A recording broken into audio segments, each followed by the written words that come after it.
Hi, kindergarten. Yesterday's chapter was so exciting.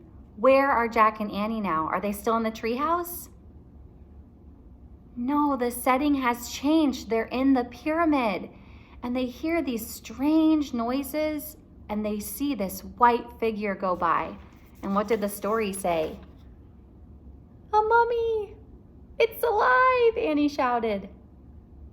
Oh, our skill today is so perfect for the end of that chapter and for this chapter. We're going to work on character empathy. We're going to think, how does Jack feel? How does Annie feel? So how are they feeling at this point at the end of last chapter when they thought they saw a mummy? How would you feel?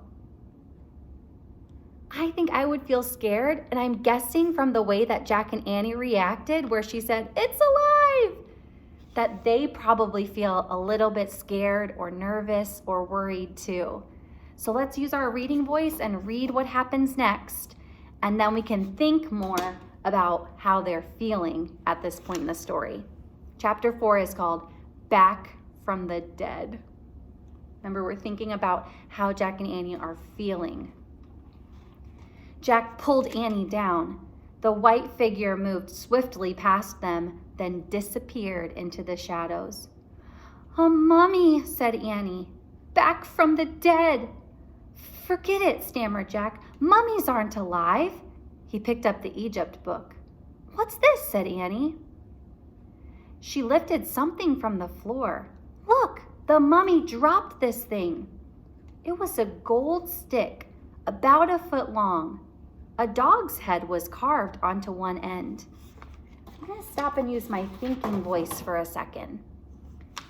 I can read this picture. Sorry, I'm going to use my reading voice for one more second because I want to read this picture. Can you see what that is? It's a stick, and it has like a dog's head carved on one end, and the mummy dropped it when she went by. So I'm curious. I'm thinking, I wonder what this is that she dropped, and if Jack and Annie are going to find out. Let's keep reading to find out. "It looks like a scepter," said Jack. "What's that?" said Annie. "It's a thing that kings and queens carry," said Jack. "It means that they have power over people." So that tells me something that I was wondering. I was wondering what that thing was, and it sounds like Jack knows. It's called a scepter. Can you say scepter? And Jack says that he knows it's something kings and queens carry, so this must have been an important person, whoever it was. I'm going to use my reading voice again. Here's my reading voice poster. "Come back, Mummy," Annie called. "We found your scepter. Come back. We want to help you." "Shh," said Jack. "Are you nuts?" "But the mummy." "That was no mummy," said Jack. "It was a person, a real person." "What kind of person would be inside a pyramid?" asked Annie. "I don't know," said Jack. "Maybe the book can help us." He flipped through the book. At last he found a picture of a person in a pyramid, and he read, "Tomb robbers often carried off the treasure buried with mummies. False passages were sometimes built to stop the robbers." Jack closed the book. "No live mummy," he said. "Just a tomb robber." "Yikes! A tomb robber?" said Annie. "Yeah, a robber who steals stuff from tombs."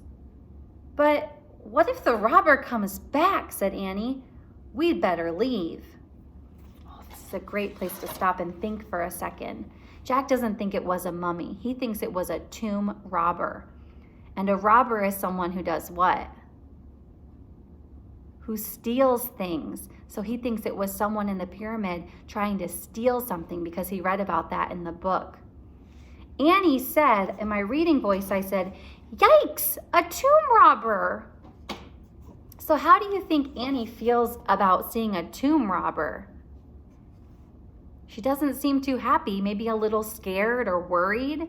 She doesn't want to be around somebody who steals stuff, I don't think. Okay, let's read to find out if they see that tomb robber again.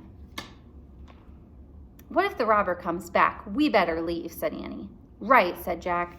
"But first, I want to write something down." He put the Egypt book into his backpack. He pulled out his notebook and his pencil. He started writing in his notebook. Got your notebook and your pencil. Tomb robber. Can you write that? Tomb robber. He wants to remember that there's somebody that's in the tomb trying to steal something. Jack, said Annie. Just a second, said Jack. He kept writing. Tomb robber tried to steal. Jack, look, said Annie. Jack felt a whoosh of cold air. He looked up. A wave of terror went through him. Goodness, this is the perfect spot to think about how Jack is feeling. Are you thinking about it? When I used my reading voice, I said, he looked up and a wave of terror went through him. So my thinking voice is thinking terror means that he's feeling scared. I wonder what he saw. Let's keep reading to find out. Another figure was moving slowly toward them. It wasn't a tomb robber. No, it was a lady, a beautiful Egyptian lady. She wore flowers in her black hair. Her long white dress, I'll let you read the picture too. Her long white dress had many tiny pleats. Her gold jewelry glittered. Here, Jack, Annie whispered. Give her this. She handed him the gold scepter. The lady stopped in front of them. Jack held out the scepter. His hand was trembling. Oh my goodness. If your hand is shaking while you're handing something to someone, how are you feeling? Scared or nervous? His hand was trembling. He gasped. The scepter passed right through the lady's hand. She was made of air. Can you see that? She can't hold the scepter because she's made of air. What kind of things are made of air? Oh my goodness, that's the end of the chapter. Oh my goodness. How are Jack and Annie feeling? I think that they're probably feeling pretty worried and scared. They see this figure, it's made of air. I've never seen anything like that before. That's what I'm thinking about, how they're feeling. Oh my goodness. I was so excited last chapter to wonder what that white figure was, and now we've seen something else.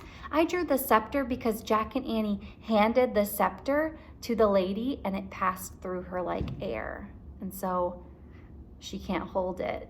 That's why I drew this. But you can draw what you think is most important in your writing. What happened in this chapter with Jack and Annie? How were they feeling? You can definitely write about how they're feeling. Talk to you soon, kindergartners, for chapter 5 tomorrow.